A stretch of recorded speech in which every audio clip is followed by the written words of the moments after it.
SwayamPrabha. Digital India. Educated India.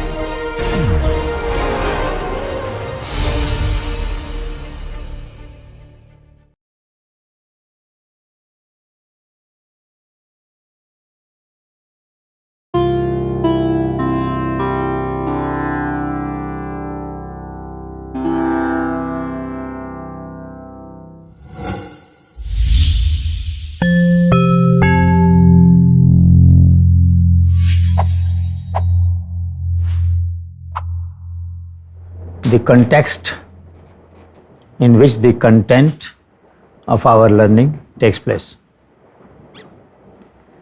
We spend a lot of time on what we do, but the context in which it is done and the context in which people might use what we do is sometimes more important than what we are doing. So you have a line here and you are to shorten it without rubbing it. So you know the answer, you draw a bigger line.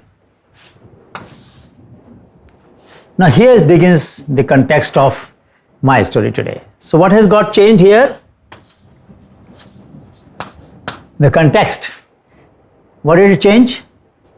The content. The same line became smaller. So what are we trying to do? We are trying to change the context in which designers choose the problem and try to solve them, address them. Scientists pick up a problem and do research on it. But very often, or many times, the context in which this solution is going to be used, if it succeeds, is not as apparent to us as it should be. So how do we do that? So one of the ways in which we try to address this problem for my own learning and learning of our colleagues in Honeybee Network was to walk in different parts of the country. So the concept of voluntary suffering is very fundamental to what Honeybee Network does. When I try to find a solution which is addressing my own problem, I'm not doing any favor to anybody. I'm not doing any obligation on anybody else. That becomes samvedanshil, sadanshilta, or empathetic innovations. And empathy, which is not equivalent to samvedana, because samvedana is within, empathy is for others, helps us to identify those problems, those pain points which otherwise we might ignore because they may not affect our life. So we have been giving voice, visibility and velocity to the ideas of common people. If they could do so much through their own efforts, they could do much more with our sharing, joining hand with them. If people who do not have much material resources have to survive, what would they do? What will they maximize? They don't have much material resources. So they will maximize their mental resources, imagination, experimentation, innovation. So innovation is imperative for them. They don't have choice. So we will discuss today first about 10 teachers from whom we have learnt over the years through various processes, Shodhyatra. And these 10 teachers are accessible to each one of us. You don't have to come to me to find these 10 teachers. The reason why we call it Honeybee Network is Honeybee does what we don't do, what intellectuals like us don't do. Honeybees cross-pollinate. Idea is to connect ideas of one with another. When they take nectar away, flowers don't complain. And they don't keep all the honey with themselves, they share some with us. So when we take knowledge of people, do we acknowledge them? Do they become co-authors with us in our reports and publications? All the 1,050 patents filed by National Innovation Foundation are in the name of the innovators. Not one of them has co-inventorship of the staff or scientists who have worked on them. We said, okay, when you write papers, you can become co-author, put the innovator and your name together. We don't mind that. But intellectual property right, that will remain of the person. So the asymmetry that exists between knowledge producer and provider in the informal sector and knowledge producer and provider in the formal sector, we have tried to bridge that gap. One of the questions that has bothered me is that many great civilizations sometimes decline. And they decline because they don't communicate much, they don't share much. They become self-contained. A professor doesn't talk to the next professor next door. The student doesn't talk to the student in the dorm. We become secretive. The more secretive you become, the less feedback you get. It is only the criticism from the peers and from the colleagues that know about our subject, or at least can ask some strange questions, which help our ideas to grow. So how do we create that culture of sharing and building upon each other's ideas? That was one of the concerns that we had, because we didn't want our society to decline. And how did we do that? So we realized that we are looking for creative people. Creative people are everywhere. Just outside of IIT Bombay, there is a person who often binds your thesis. Black cover thesis. And you know, there is the embossing done on that. Title of the thesis in golden color. He designed a printer for embossing your thesis covers, which will print whichever film you use, he will print with that color. And we thought he deserved to be recognized. May not have been studied much, may not have been educated much, but had creativity. He could design something outside of the boundary of IIT. There are creative people all over. No matter which place we went, we have found creative people. In Bargar, district of Orissa, when we had a Shodhyatra there in summer, very hot place, said to be a poor place of poor people, but people may be poor economically, they are not poor in their mind. That was the subtitle of my book in 2016, Mind on the Margin Are Not Marginal Minds. So this person had designed a loom where he wove the kurta in a cylindrical manner. All of it. Imagine the complexity of this task. As an engineer, as a designer, just think of the complexity. Why would he do that? Not everybody stitches that. I have to do something different. I have to do something better. This desire to be different motivates this couple to design something that was unthinkable. Now our horizon has expanded. Now we can think of that. In sweater it was easier because with this knitting you could do that. But in weaving, that was the first time. So what are we trying to do? We are mapping creativity, we are tapping the innovations of the people who are solving problems innovatively, and we want to cap the inertia. Some inertia is inevitable, of course. We can't change everything all the time. But some of the inertia in our society has been far too long. You have seen hand pump? So if you have to drink water, what do you do with the hand pump? Single, you are alone. You pump and then you put a hand because the water starts coming out a little late. Then what happens? The water comes for some time and it stops. Then you go back and some water spills over in the time that you went there. We have so much water to waste. So what should be the design? He's saying, you bring the pipe closer to the handle. What else can you do? Quickly, just tell me.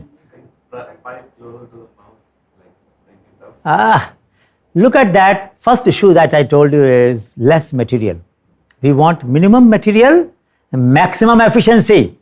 So, this is the handle. How will you take it? There is a design like there is a split option. This side. Correct? Pump it, drink it.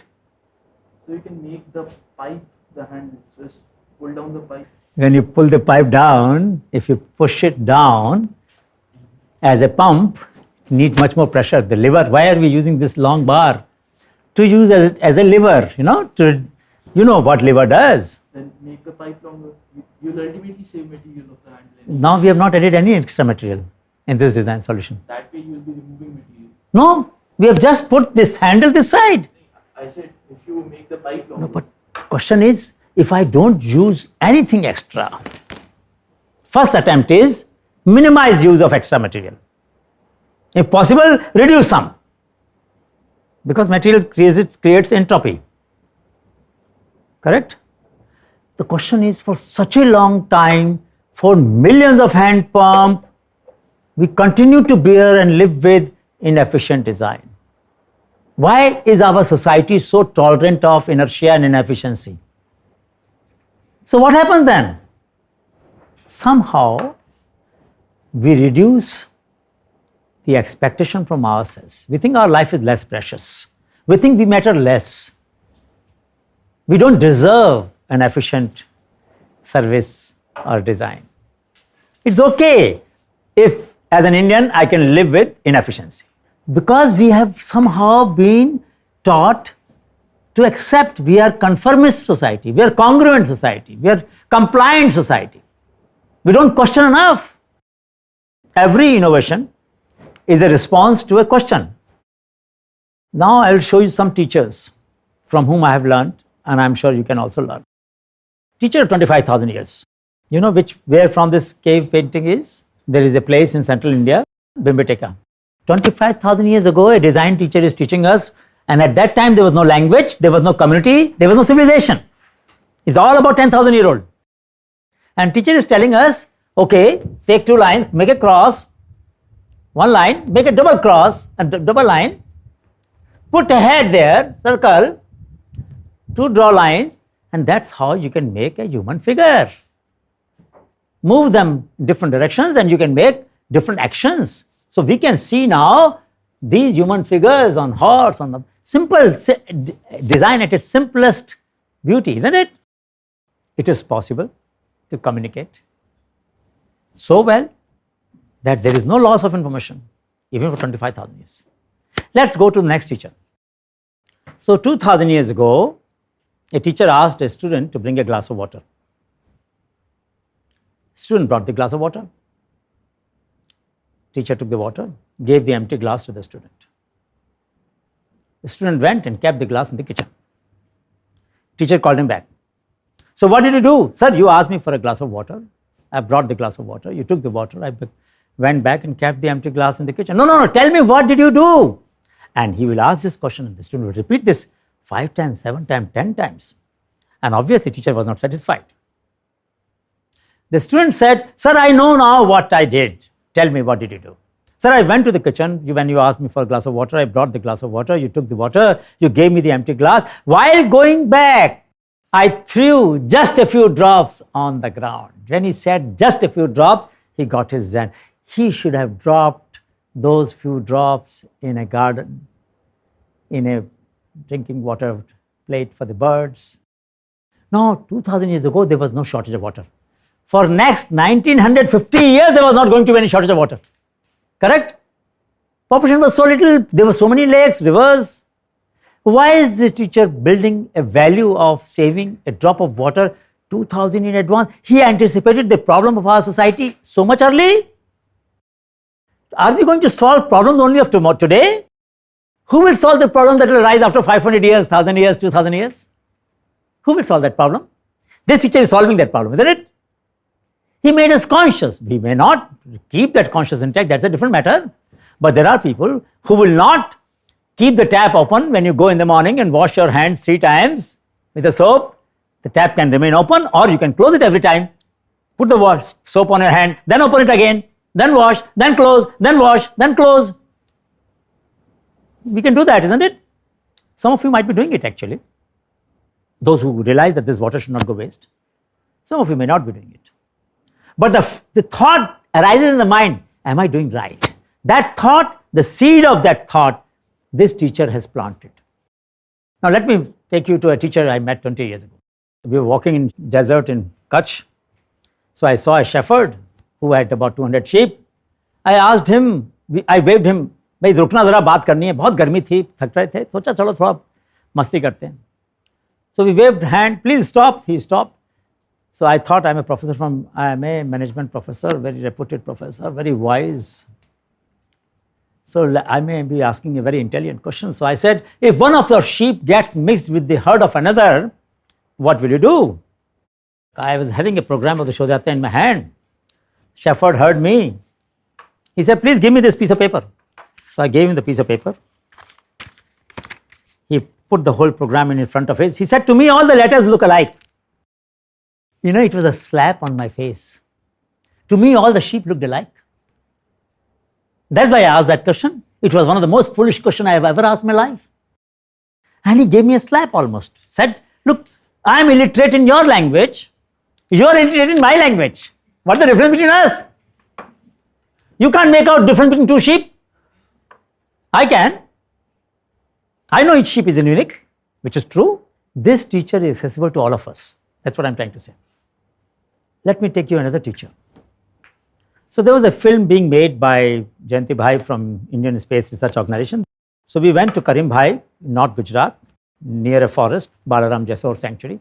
On the fringe of that sanctuary, this village Virampur was there. So there was a stone. He asked him to sit down there.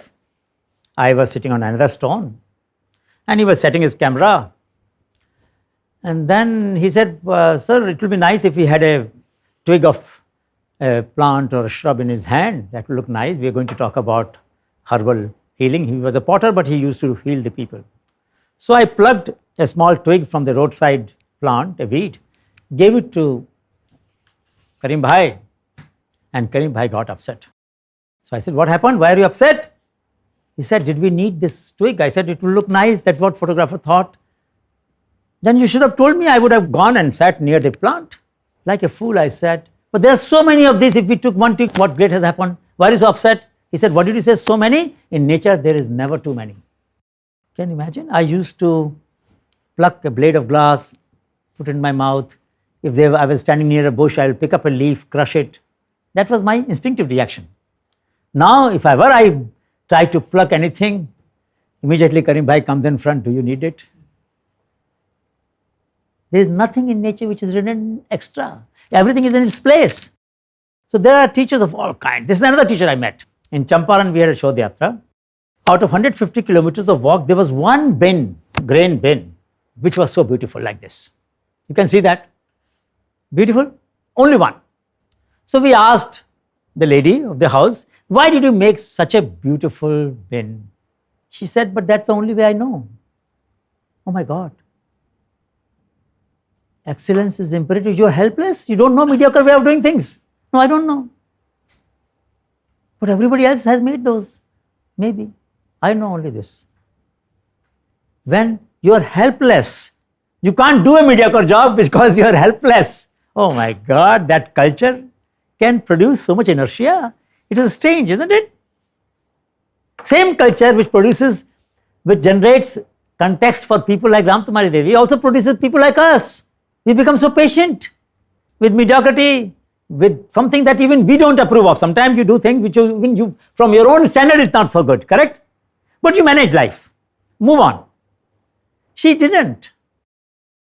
Now look at another teacher, a teacher in paradoxes. The whole world is becoming paradoxical. Future belongs to paradoxes. In every discipline now, we encourage students to learn paradoxically. That means you look at the contradictions. If there's a distribution, look at the two tails of the distribution. All the time. A dialogue and an inquiry is not complete if it looks at only one tail of the distribution. By habit, we should be paradoxical. So let us look at this. This community in Jharkhand is attracting birds, correct? By hanging these pots so that they can collect their manure in the gunny bags and use it in the field. The birds are producing fertilizer. The first fertilizer in the world which was stated was called guano. It was collected from Amazon, brought to England. Now look at what happens in my institute. We are designers. We don't design products and services, we also design relationships. We design, and as he says in his class, the last point is connections. We connect different worldviews, different parts of our life. We are connecting or disconnecting. Sir, they make noise because they come and sometimes they make love, sometimes they do something else outside my window. Arey yaar, kya dikkat hai? Love is the most beautiful thing in this world. Isn't it paradox? I teach, I want you to become sensitive to nature and I do this. You wouldn't believe me, man. You will say that you are a hypocrite. Of course, this is hypocrisy of the highest order. How do we learn from collective intelligence?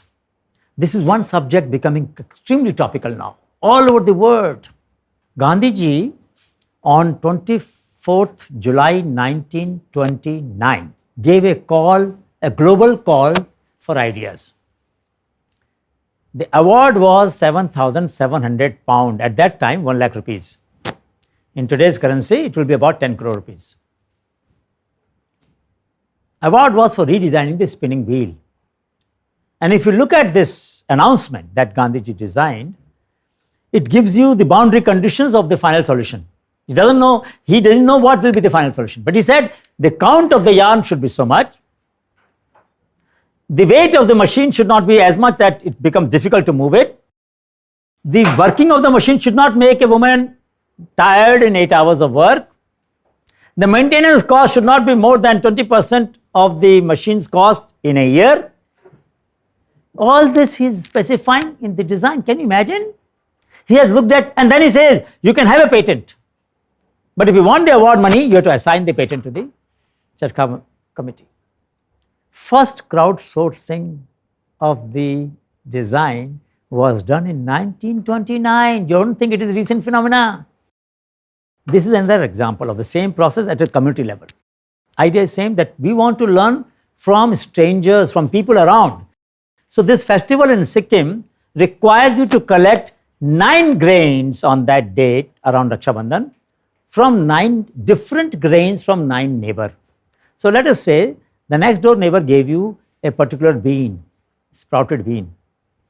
The next neighbor also gave you the same sprouted bean. You have to go further till you find 9 different grains, which may mean you may have to go to 40 people or 50 people. What are you doing? You are renewing your social network. People whom you normally don't meet, that day, because the culture has created a ritual, you have to meet all of them and say hello and how are you and okay, what are you going to give me? And everybody keeps these pots of sprouted grains. What a wonderful way of reviving the contacts, making the community come to know each other, renew the connections. So we were walking in Kangra, we saw this tree and we went to the tree. Bhai, kya hua? I asked the tree. The tree said, look, I'm not supposed to branch. But by mistake I did. So I did the next best thing. I made it a parallel stem. Yaar, kamal hai. That's great. So I said, that's a very interesting point, because when I'm talking to you, some cells in my body are going through mutation. Thank God that they are not cancerous. So I can continue to talk to you. What is my body doing? It is either repairing them, or replacing them, or bypassing them, or regenerating them. It's doing something which keeps my machinery working without creating any problem. This capacity of a system to redesign itself during the process of use is called autopoiesis.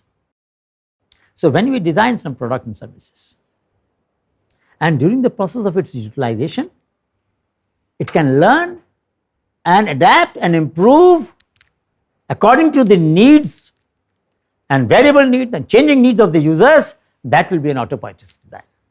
So if a knife, after cutting things, becomes sharper, there are knives like that,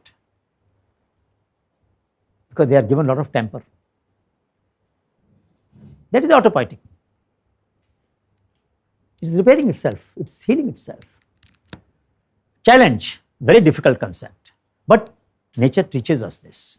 This theoretically, or actually, not theoretically, empirically, this possibility exists in nature. All of us are evident proof of that. In our own body, it is happening. Large number of compensatory pathways emerge in our life. In our neural networks, sometimes some cells are in a problem, then other cells, synaptic connections emerge in our network, and they compensate for the connections that were weak or otherwise. We can repair, our body can heal itself. Doesn't it heal itself? Of course it can. How do we learn from nature, therefore? So all of these teachers that I mentioned about are teachers who help us to learn from the grassroots level. They don't charge us fees. None of the teachers charge any fees to me. I'll be honest. That doesn't mean that there is no fees due to them.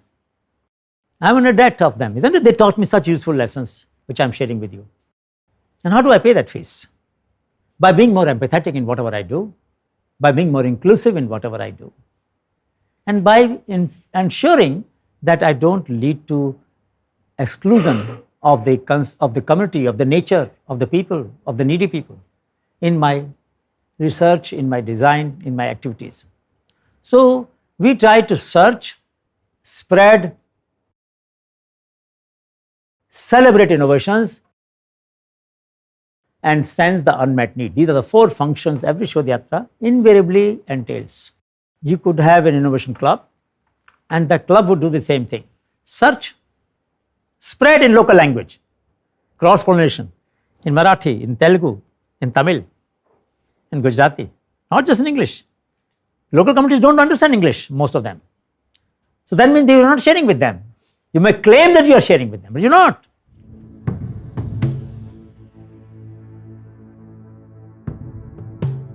In 1988, Professor Anil Gupta got thinking about how creative knowledge holders across rural India were not being acknowledged by the system.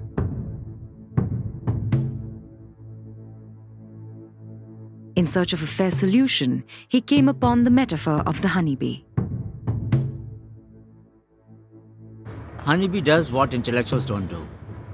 It does cross-pollination. The flowers don't feel short-changed when they attract the bees. And third, whatever honey they collect, they don't keep it themselves. So the Honeybee Network was born. It brings together like-minded individuals, innovators and farmers, policymakers, entrepreneurs and non-governmental organizations.